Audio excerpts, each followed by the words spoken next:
Ladies and gentlemen, I have seen not once, but 1.5 times the new movie Venom. True story, I walked into the theater, was the wrong theater, and I walked in, I was just supposed to be coming in right after the credits, raced to the theater, walked in the wrong theater. Instead of coming in right after the credits, I came in the middle of the movie when Venom showed up. Yes. I mean, we all know the story of Venom here is that there is apparently a reporter named Eddie Brock who gets a black ink monster with teeth stuck up his rear end and then eats a bunch of things. Very simple. Very simple. But the problem with this movie, of course, is that it should have been called Eddie Brock, not Venom. Because you've got a lot more Eddie Brock, and the story is primarily about Eddie Brock. Eddie Brock starts the story, he's on top of the world. I think it takes 10 minutes for everything to fall apart for him, and then Evil Corporation is feeding people to space alien symbiotes, and, you know, evil people are evil.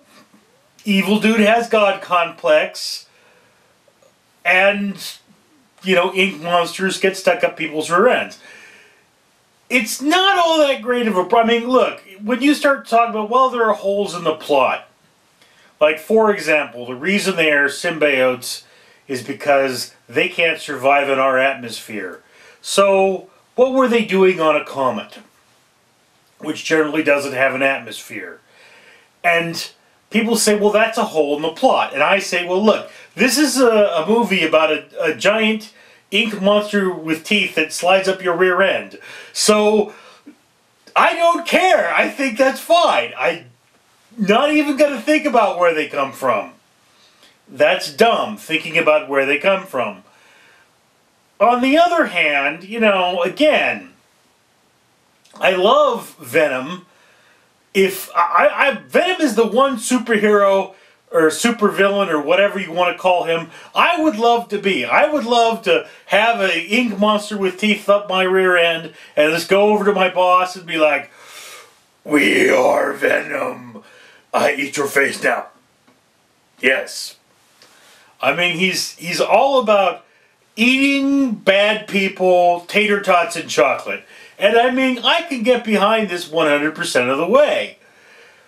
It's just the very simple fact that he's not there for the whole movie. I mean, one of the big complaints of Godzilla, both the original and the more recent films, is they don't contain enough Godzilla. And you have to say, well, yes, but Godzilla is a classic, and the latest Godzilla did very well at the box office, at least well enough so that they will do more. Yes, but I mean, the movie was not about anything but Godzilla. Yes, okay, you've got other monsters, but it's basically a movie about giant monsters. So this makes sense. Venom is a movie about a reporter taking down an evil corporation. So what has Venom got to do with it? I mean, you know, I get why he's saying, you know, it's from the trailer, so it's not a spoiler. There's that line, you know, this armless, legless, faceless thing like a turd in the wind. And it's like, there aren't turds in the wind. Yeah, but it's funny. That's the point. That's why he says the line, eyes, lungs, pancreas, so many snacks, so little time. It's ridiculous because that's how Venom is supposed to talk. He doesn't quite make sense. But he's a really funny character. And I mean, it's like, yeah, I can get behind the idea of you live in a world, you would want to be the kind of person who could turn into a giant black ink spot monster with teeth and just eat the people that bother you. I mean, that would be great for me. That's a fantasy, sort of. Never thought about it before, but now that I see it, yes, that would be cool. I mean, you want to be Superman, you want to be Batman? I see why people would want to be Venom. I don't see why we're spending so much time with Eddie Brock, who I should know this actor's name. I've said it 1,000 times in the last week. but he's doing his best Marky Mark impression. And I mean, you know, the guy that played Bane, pretending to be Mark Wahlberg, just does Ed Hardy, I think. It doesn't work. I mean, he's kind of a big guy. He's playing kind of a meek personality.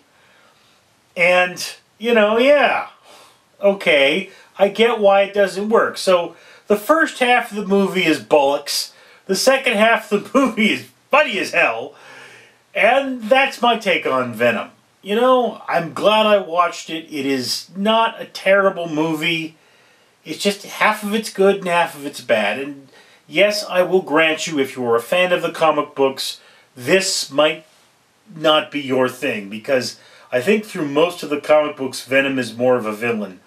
But, hey, that's life for you.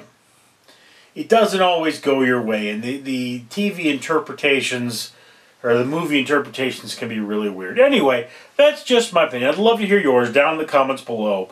While you're down there, I might point out that I am doing a thing on my channel for those of you who tune in before the end of 2018. We are trying to save the ocean. So if you could go to my video that is the Save the Ocean promotion, I will try to have a link in the subscription for you. And, you know, share that video, like that video, subscribe to this channel. I would much appreciate it, and so would old Mother Earth. Anyway, this is Richard Neal signing out. Stay tuned for my next video, because it should be coming shortly. Bye-bye.